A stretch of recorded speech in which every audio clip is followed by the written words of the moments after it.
Hello student, welcome back to my channel Samrat academy student. मेरा नाम है आकाश और आज की वीडियो बहुत ही ज़्यादा इंपॉर्टेंट है क्लास 10th वालों के लिए जो कि 2023 बोर्ड एग्जाम देने वाले हैं। क्योंकि आज की वीडियो में हम साइंस के वेरी मोस्ट इंपॉर्टेंट क्वेश्चन देखने वाले हैं जो कि आपके 2023 बोर्ड एग्जाम में पूछे जाएंगे और इन्हीं प्रश्नों को आज ही आपको एक नोट्स बना लेना है और नोट्स में ये जो क्वेश्चन है इसको आपको नोट करते चलना है, ठीक है। और इन सबको अच्छे तरीके से याद कर लेना है बोर्ड एग्जाम आते आते तक। तो चलिए सबसे पहले हम लोग क्या करेंगे कि बहुविकल्पीय प्रश्न देखेंगे। बहुविकल्पीय के बाद हम लोग लघु उत्तरीय, अति लघु उत्तरीय, दीर्घ उत्तरीय सारे प्रश्न देखने वाले हैं। तो सबसे पहले हम स्टार्ट करेंगे बहुविकल्पीय प्रश्न से। और स्टार्ट करने से पहले एक ही बात कहूंगा कि वीडियो को लाइक नहीं किए हैं तो अभी जस्ट लाइक कर दीजिए और चैनल पे अगर आप नए हैं तो चैनल को सब्सक्राइब कर लीजिए, ठीक है। तो चलिए सबसे पहले बहुविकल्पीय प्रश्न देखते हैं और प्रश्न नंबर पहला है। ये जो प्रश्न है ना बहुत ही ज्यादा आईएमपी प्रश्न है। इससे एक क्वेश्चन आपको बनता है बहुविकल्पीय में, साइंस के पेपर में जरूर देखने को आपको मिलेगा। यह प्रश्न क्या है, कह रहा है कि Fe2O3 प्लस 2Al ये दोनों अभिक्रिया करके, देखिए ये आयरन ऑक्साइड है, एल्युमिनियम है, ठीक है, ये दोनों आपस में अभिक्रिया करके Al2O3 और Fe बना रहे हैं। तो कह रहा है कि ऊपर दी गई जो अभिक्रिया है वो किस प्रकार की है। कह रहा है कि जो ऊपर ये रिएक्शन दिया हुआ है तो यह रिएक्शन किस प्रकार का है, संयोजन अभिक्रिया है कि द्विविस्थापन अभिक्रिया है कि वियोजन अभिक्रिया है कि विस्थापन अभिक्रिया है, ठीक है। चार ऑप्शन दिए हुए हैं, चारों ऑप्शन में से आपको बताना है कि ये जो रिएक्शन दिया हुआ है वो किस प्रकार का रिएक्शन है, ठीक है। तो देखिए इसमें क्या किया गया ना, कुछ ज्यादा काम नहीं किया गया। एक बार देख सकते हैं आप कि ये जो FeO3 है और एल्युमिनियम के साथ यहाँ पे कर रहा है, अभिक्रिया कर रहा है। तो ये काम ये कर रहा है कि जो Fe है, तो देखिए जो एल्युमिनियम है, एल्युमिनियम क्या किया है, Fe को विस्थापित कर दिया है। एल्युमिनियम Fe को विस्थापित करके यहाँ पे साइड में कर दिया है और ये एल्युमिनियम किसके साथ, ऑक्सीजन के साथ अभिक्रिया करके यहाँ पे Al2O3 बना दिया है, ठीक है। तो जाहिर सी बात है कि विस्थापित कर रहा है तो विस्थापन अभिक्रिया ही होगा, इसलिए ऑप्शन नंबर डी इस क्वेश्चन का क्या हो जाएगा, राइट आंसर हो जाएगा, ठीक है। देखिए बहुत ही ज्यादा सिंपल है और इस प्रकार आप पता लगा पा रहे हैं कि जो Fe था इसमें ज्वाइंटर था, लेकिन एल्युमिनियम से जब अभिक्रिया किया तो एल्युमिनियम ने क्या किया कि लोहे को विस्थापित करके, और एल्युमिनियम किसके साथ, ऑक्सीजन के साथ अभिक्रिया कर लिया है और लोहे को क्या कर दिया है, साइड कर दिया है, विस्थापित कर दिया, इसलिए विस्थापन अभिक्रिया है। तो पहले का ऑप्शन नंबर डी जो है वो राइट आंसर हो जाएगा। यह प्रश्न आपको आना चाहिए क्योंकि यह प्रश्न बहुत ज्यादा इंपॉर्टेंट है, ठीक है। आज से ही आप लोगों को इसे याद कर लेना है। चलिए क्वेश्चन नंबर दूसरे की तरफ बढ़ेंगे और क्वेश्चन नंबर दूसरा देखेंगे। देखिए क्वेश्चन नंबर दूसरा आ गया आपकी स्क्रीन पे और दूसरा है कि श्याम श्वेत फोटोग्राफी में प्रयुक्त होती है। कह रहा है कि श्याम श्वेत जो फोटोग्राफी में क्या प्रयुक्त होता है, AgCl कि PbNO3 ट्वाइस की FeSO4 की CaSO3 बताइए, बहुत ज्यादा इंपॉर्टेंट है। देखिए ये भी प्रश्न बहुत ज्यादा IMP है, ठीक है, ये भी प्रश्न बहुत ज्यादा तर पूछता है। तो इसका सिंपल जवाब है कि श्याम श्वेत फोटोग्राफी में प्रयुक्त होता है तो AgCl, ठीक है, AgCl प्रयुक्त होता है। इसलिए दूसरे प्रश्न का जो आंसर होगा वो ऑप्शन नंबर ए जो है करेक्ट आंसर हो जाएगा, ठीक है। तो इन दोनों, ये जो दोनों प्रश्न है दोनों हाईलाइटेड प्रश्न है, तो ये तो आपको याद होना ही चाहिए, ठीक है, या आई होप याद भी हो गया होगा, ठीक है। तो ये प्रश्न आप लोग अपने कॉपी में नोट्स करते चलिए, पेपर जब आएगा अब बस आपको रिवीजन करना होगा। हालांकि मैं बहुत सारा रिवीजन भी करा दूंगा तब तक, ठीक है। ये प्रश्न नंबर तीसरा है कि शुद्ध जल का pH मूल्य है। कह रहा है कि शुद्ध जल होता है, प्योर आपका वाटर, उसका pH मान कितना होता है, 0, 1, 7 कि 14, बताए, बहुत ज्यादा इंपॉर्टेंट है। तो जो शुद्ध जल होता है ना, देखिए यहाँ पे शुद्ध जल, तो शुद्ध जल होता है आपका उदासीन। शुद्ध जल क्या होता है, ना अम्लीय होता है ना क्षार होता है, क्या होता है, उदासीन। तो इसलिए जाहिर उदासीन होता है तो इसका pH मान क्या होता है, 7 होता है, ठीक है। उदासीन का pH मान क्या होता है, 7 होता है। यहां तक सारी चीजें क्लियर हो गया। तो शुद्ध जल का pH मान क्या हो गया, 7 हो गया। चलिए इसके बाद प्रश्न नंबर तीसरा नोट हो गया। प्रश्न नंबर 4 देखिए, प्रश्न नंबर 4 बहुत ज्यादा इंपॉर्टेंट है। अब इसका उत्तर दीजिए, बहुत ज्यादा IMP प्रश्न है तो इसको आप लोगों को कमेंट बॉक्स में इसका आंसर देना ही पड़ेगा आप लोगों को। बताइए कि धावन सोडा का रासायनिक सूत्र है, धावन सोडा का रासायनिक सूत्र क्या है, NaHCO3 की Na2CO3 10H2O की CaOCl2 कि NaOH। बताइए धावन सोडा का रासायनिक सूत्र पूछ रहा है आपसे, ठीक है। चार ऑप्शन दिया हुआ है इन चारों में से कोई ना कोई एक ऑप्शन सही होगा। तो जल्दी से कमेंट के माध्यम से बताइए कि क्या होगा राइट आंसर। कि धावन सोडा का रासायनिक सूत्र है तो ऑप्शन बी जो है वो राइट आंसर हो जाएगा, क्योंकि धावन सोडा का जो रासायनिक सूत्र है वो है Na2CO3 10H2। ठीक है, चलिए ये प्रश्न नंबर 4 क्लियर हो गया। चलिए प्रश्न नंबर हम लोग बढ़ते हैं 5 की तरफ। अब प्रश्न नंबर 5 देखिए, बहुत ज्यादा इंपॉर्टेंट है प्रश्न नंबर 5 कि यदि वस्तु का प्राप्त प्रतिबिंब छोटा व आभासी हो तो प्रयुक्त दर्पण होगा। कह रहा है कि अगर कोई वस्तु है, उस वस्तु का जो हमें प्रतिबिंब प्राप्त हो रहा है वो क्या है कि छोटा है और कैसा है, आभासी है। तो कह रहा है कि किस प्रकार का दर्पण होगा। तो आपको बताना कि किस प्रकार की दर्पण में अगर हम किसी वस्तु को रखें तो उसका जो प्रतिबिंब बनेगा छोटा बनेगा और आभासी बनेगा। ठीक है, और यहाँ पे दर्पण दे रखा है आपको। ऑप्शन ए, समतल दर्पण में ऐसी कंडीशन होती है कि अवतल दर्पण में, कि उत्तल दर्पण में, कि उपयुक्त में से कोई नहीं। ये प्रश्न नंबर 5वां में बताइए, बहुत ज्यादा इंपॉर्टेंट है। ठीक है, तो कंडीशन नंबर जो है वो आपका सी जो है राइट आंसर हो जाएगा, क्योंकि उत्तल दर्पण के सामने जब भी किसी वस्तु को आप रखेंगे ना तो उसका जो प्रतिबिंब होता है वो वस्तु से छोटा बनता है और क्या बनता है, आभासी बनता है। इसलिए क्या होगा कि ऑप्शन नंबर सी इस क्वेश्चन का क्या हो जाएगा, राइट आंसर। ठीक है, यहां तो कोई डाउट नहीं होना चाहिए। तो प्रश्न नंबर 5वां भी अच्छे तरीके से क्लियर हो गया। चलिए प्रश्न नंबर 6 की तरफ बढ़ चलते हैं। चलिए प्रश्न नंबर 6 है कि कॉपर के विद्युत अपघटनीय परिष्करण में शुद्ध कॉपर उत्पन्न होता है। कह रहा है कि जब कॉपर के विद्युत अपघटन करते हैं, क्योंकि जो कॉपर होता है ना तो शुद्ध कॉपर हमें प्राप्त करना होता है, तो शुद्ध कॉपर प्राप्त करने के लिए हम लोग क्या करते हैं, विद्युत अपघटनीय विधि अपनाते हैं। तो वही कह रहा है कि कॉपर के विद्युत अपघटनीय परिष्करण में जो शुद्ध कॉपर होता है वो कहाँ उत्पन्न होता है, कैथोड पर उत्पन्न होता है कि एनोड पर होता है, कि ए और बी दोनों में होता है, कि इनमें से कोई नहीं, बताइए। मतलब कह रहा है कि कैथोड पे शुद्ध कॉपर उत्पन्न होता है कि एनोड पे, कि कैथोड और एनोड दोनों पर होता है, कि इन चारों में से कोई नहीं, मतलब इन तीनों में से कोई नहीं, बताइए। तो इसका राइट आंसर क्या होगा, बहुत ज्यादा इंपॉर्टेंट है। तो देखिए मेरे प्यारे विद्यार्थियों, इसका जो राइट आंसर होगा ऑप्शन नंबर ए, क्योंकि कैथोड पर उत्पन्न होता है। क्योंकि कॉपर, जब हम शुद्ध कॉपर प्राप्त करते हैं तो विद्युत अपघटनी विधि अपनाते हैं। विद्युत अपघटनी विधि अपनाने में एक एनोड होता है, एक कैथोड होता है। तो शुद्ध कॉपर किस पे आते हैं, तो कैथोड पे आते हैं। तो ऑप्शन ए इस क्वेश्चन का क्या हो जाएगा, राइट आंसर हो जाएगा। तो प्रश्न नंबर 6 भी यहाँ पे अच्छे तरीके से क्लियर हो गया। प्रश्न नंबर अब हम बढ़ेंगे किसके तरफ, 7 की तरफ। ठीक है, और देखिए प्रश्न number 7 very very most important है, उसको देखते हैं प्रश्न नंबर 7 को। अब देखिए प्रश्न नंबर 7 यहाँ पे है, दिखाई दे रहा आप लोगों को ना अच्छे से। चलिए प्रश्न नंबर 7 कि पौधों में जड़ों से पत्तियों तक पानी पहुंचाता है। कह रहा है कि पौधों में जड़ों से पत्तियों तक पानी कौन पहुंचाता है, फ्लोएम द्वारा कि जाइलम द्वारा कि मूलरोम द्वारा कि वाहिनियों द्वारा। बताइए किसके द्वारा पौधे में जड़ों से पत्तियों तक पानी पहुंचता है। ठीक है, 4 ऑप्शन दिया हुआ है, कोई ना कोई एक ऑप्शन सही है। कमेंट के माध्यम से जल्दी बताइए कि कौन सा इसका राइट आंसर होगा क्वेश्चन नंबर 7 का। तो ऑप्शन बी जाइलम द्वारा, क्योंकि जो पौधे में क्या होता है कि जाइलम द्वारा ही हम जड़ों से क्या हम पत्तियों तक पानी पहुंचाता है, किसके द्वारा, जाइलम द्वारा। तो ऑप्शन बी इस क्वेश्चन का क्या हो जाएगा, राइट आंसर हो जाएगा। ठीक है, चलिए यहां तक क्लियर। अब इसी के साथ हम बढ़ेंगे प्रश्न नंबर 8वें की तरफ। प्रश्न नंबर 8वां देखिए क्या है कि विद्युत बल्ब में प्रयुक्त तंतु बना होता है। कह रहा है कि बल्ब देखे होंगे आप लोग अपने घर का, तो विद्युत जो बल्ब आप लोगों का था, बीच में जो आप लोगों का तार इस तरह लटका होता है जो जलता है, तो ये कह रहा है जो तंतु बना होता है वो किसका बना होता है, नाइक्रोम का, कि टंगस्टन का, कि कॉपर का, कि मैग्नीज का। ठीक है, तो ये तो आंसर आप लोगों को आना ही चाहिए, क्योंकि प्रश्न भी बहुत ज्यादा आईएमपी है। ठीक है, तो जल्दी से कमेंट करके बताइए कि विद्युत बल्ब में जो प्रयुक्त तंतु बना होता है किसका होता है।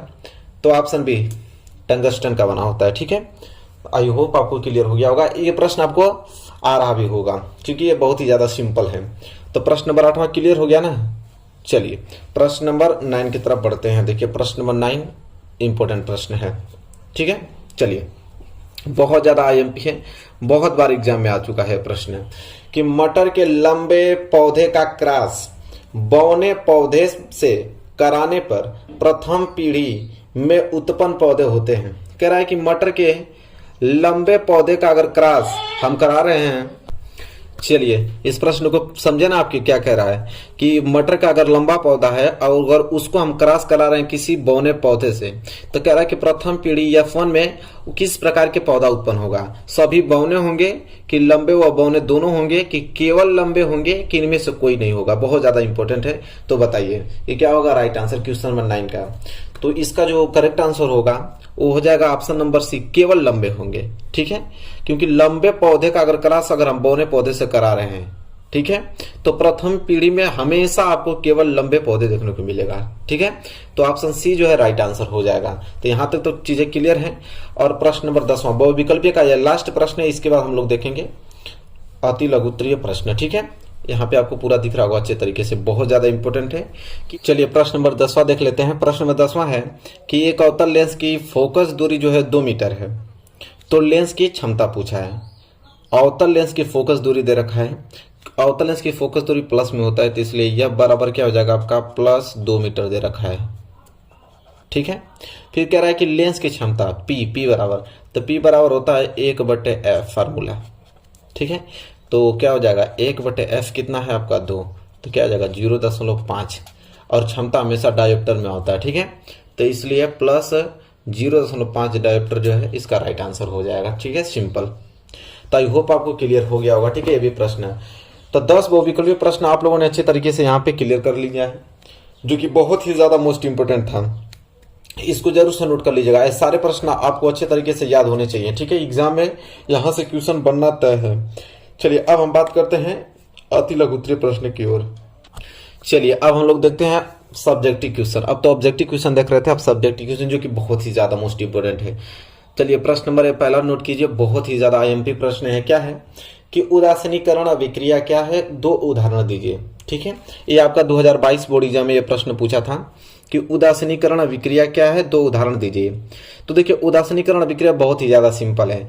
कह रहा है कि अम्ल एवं क्षारक की अभिक्रिया के परिणाम स्वरूप लवण तथा जल प्राप्त होते हैं तथा इस अभिक्रिया को उदासीनीकरण अभिक्रिया कहते हैं। देखिए इतना सिंपल है। कह रहा है ना कि अगर अम्ल है, क्या है अम्ल, अगर अम्ल के साथ अगर हम क्षारक की अभिक्रिया कराते हैं, अम्ल के साथ किसकी क्षारक की अभिक्रिया कराते हैं, तो इसके परिणाम स्वरूप अगर हमें लवण और क्या प्राप्त हो रहा है, जल प्राप्त होता है, तो इसी अभिक्रिया को हम कहते हैं उदासीनीकरण अभिक्रिया। ठीक है, तो सिंपल आप इस तरह भी बोल सकते हैं कि जब हम अम्ल की अभिक्रिया क्षार के साथ कराते हैं तो हमें उत्पाद के रूप में लवण तथा जल प्राप्त होता है, तो इस अभिक्रिया को हम कहते हैं उदासीनीकरण अभिक्रिया। इस प्रकार अपने तरीके से भी आप याद कर सकते हैं। ठीक है, 1 नंबर नहीं कटेगा आप लोगों का। ठीक है, तो वही चीज लिखा है कि अम्ल एवं क्षारक की अभिक्रिया के परिणाम स्वरूप लवण तथा जल प्राप्त होता है, इस अभिक्रिया को हम क्या कहते हैं, उदासीनीकरण अभिक्रिया कहते हैं। अब हमसे उदाहरण भी पूछा, तो मैं उदाहरण भी यहाँ पे लिख के लेके आया हूं। देखिए पहला उदाहरण, 2 उदाहरण पूछा ना। पहला उदाहरण क्या है यहाँ पे कि सोडियम हाइड्रोक्साइड तथा हाइड्रोक्लोरिक अम्ल की अभिक्रिया। देखिए सोडियम हाइड्रोक्साइड, ठीक है, NaOH सोडियम हाइड्रोक्साइड, तो NaOH सोडियम हाइड्रोक्साइड क्या है आपका क्षार। इसके बाद हाइड्रोक्लोरिक अम्ल HCl, ठीक है, ये क्या है अम्ल, तो क्षार और अम्ल। अब क्षार और अम्ल की अभिक्रिया करा रहे हैं तो NaCl प्राप्त हो रहा है आपका जो कि लवण है, और H2O प्राप्त हो रहा है जो कि जल है। ठीक है, तो वही तो चीज है कि जब क्षार और अम्लों की अभिक्रिया कराते हैं तो लवण तथा जल प्राप्त होता है, तो उदासीनीकरण अभिक्रिया कराता है। तो ये उदाहरण नंबर पहला नोट कर लीजिए कि जब सोडियम हाइड्रोक्साइड को हम हाइड्रोक्लोरिक अम्ल के साथ अभिक्रिया कराते हैं तो सोडियम क्लोराइड और जल बनता है। सोडियम क्लोराइड आपका क्या है, लवण है, और जल आपका क्या है, जल तो प्राप्त होता ही है, क्योंकि उसमें बोला ही है कि लवण तथा जल प्राप्त हो। तो ये क्लियर हो गया ना आपको, पहला उदाहरण नोट कर लीजिए। इसी प्रकार दूसरा भी बहुत ही ज्यादा सिंपल है कि पोटेशियम हाइड्रोक्साइड का जब हम हाइड्रोक्लोरिक की अभिक्रिया कराते हैं तो देखिए पोटेशियम हाइड्रोक्साइड आपका क्या है, क्षार है, और आपका हाइड्रोक्लोरिक क्या है, अम्ल है। तो क्षार का जब अभिक्रिया अम्ल के साथ करा रहे हैं तो देखिए लवण प्राप्त हो रहा है और यहाँ पे जल प्राप्त हो रहा है। ठीक है, तो दोनों एग्जाम्पल आप लोगों को अच्छे तरीके से क्लियर हो गया होगा, और उदासीनीकरण अभिक्रिया भी आप लोगों को समझ में आ गया होगा कि जब अम्ल की अभिक्रिया क्षार के साथ कराते हैं तो लवण तथा जल प्राप्त होता है। सिंपल। ठीक है, तो ये प्रश्न बहुत ज्यादा इंपॉर्टेंट है, इसे अच्छे तरीके से याद कर लीजिए। चलिए प्रश्न क्लियर हो गया ना। अब चलिए दूसरे प्रश्न की तरफ बढ़ते हैं। देखिए दूसरा प्रश्न बहुत ज्यादा इंपॉर्टेंट प्रश्न है, इसको मैं साइड करता हूँ। दूसरा प्रश्न यह है कि मेंडलीफ का आवर्त नियम क्या है, इसकी व्याख्या कीजिए। वेरी वेरी मोस्ट इंपोर्टेंट आप लोगों के लिए क्वेश्चन है, बहुत इंपोर्टेंट। ठीक है, एग्जाम में जरूर देखने को मिलेगा कि मेंडलीफ का आवर्त नियम क्या है और इसकी व्याख्या भी कीजिए, पूछ रहा है। तो देखिए सिंपल हम लोग लिखेंगे कि चलिए जानते हैं कि मेंडलीफ का आवर्त नियम क्या होता है।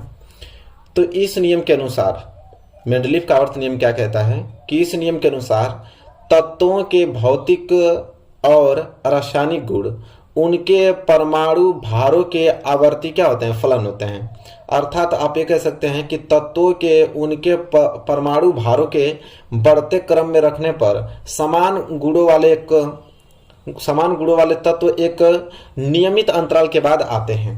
ठीक है, तो मेंडलीफ का आवर्त नियम क्या कहता है, यहाँ पे एक बार और पढ़ते हैं ध्यान से कि इस नियम के अनुसार जो तत्वों के भौतिक और रासायनिक गुण होते हैं उनके परमाणु भारों के क्या होते हैं, आवर्ती फलन होते हैं। सिंपल, यहां तक तो याद हो गया आप लोगों को। अर्थात आप ये भी कह सकते हैं कि जो तत्वों के उनके परमाणु भारों के बढ़ते क्रम में रखने पर समान गुणों वाले, जितने समान गुण वाले तत्व होंगे वो क्या होते हैं, नियमित अंतराल के रूप में आते हैं। ठीक है, ये मेंडलीफ का आवर्त नियम कहता है। तो आई होप आपको क्लियर हो गया होगा। 2 नंबर के लिए प्रश्न आता है और यहाँ से 2 नंबर आप लोगों के लिए क्या हो जाएगा, तैयार हो जाएगा। तो यहाँ तक सारी चीजें क्लियर है, कोई दिक्कत नहीं होना चाहिए। चलिए अगले प्रश्न की तरफ हम लोग बढ़ते हैं। इसको हम साइड करते हैं और यहाँ पे इसको लाते हैं। ठीक है, यह प्रश्न देखिए बहुत ज्यादा इंपॉर्टेंट है, एक भी प्रश्न आपको मिस नहीं करना। मैंने बताया ना कि एक नोट कॉपी ले लीजिएगा, उस पर नोट करते रहिएगा जितने भी प्रश्न बता रहा हूँ, बस उसी को याद करके आपको जाना है। ठीक है, क्या है आपका प्रश्न कि विटामिन क्या है और इनके प्रमुख प्रकार तथा मानव जीवन में इसके महत्व का संक्षेप में उल्लेख कीजिए।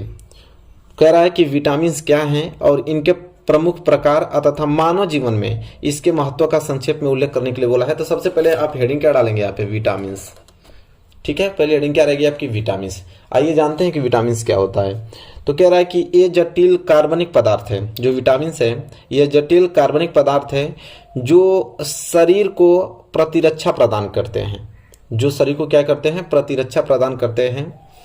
इनकी कमी से अपूर्णता रोग होते हैं, इन्हें हम क्या वृद्धि कारक भी कहते हैं। और विटामिन मुख्यतः 2 प्रकार की होती है। कह रहा है कि विटामिन जो होता है ये जटिल कार्बनिक पदार्थ होता है जो हमारे शरीर को रक्षा प्रदान करता है, बहुत सारे रोगों से क्या करता है, बचाता है हमें। ठीक है, और विटामिन की कमी होने पे बहुत सारे रोग ग्रसित करते हैं हमें, और इन्हें हमें क्या कहते हैं, वृद्धि कारक भी कहते हैं।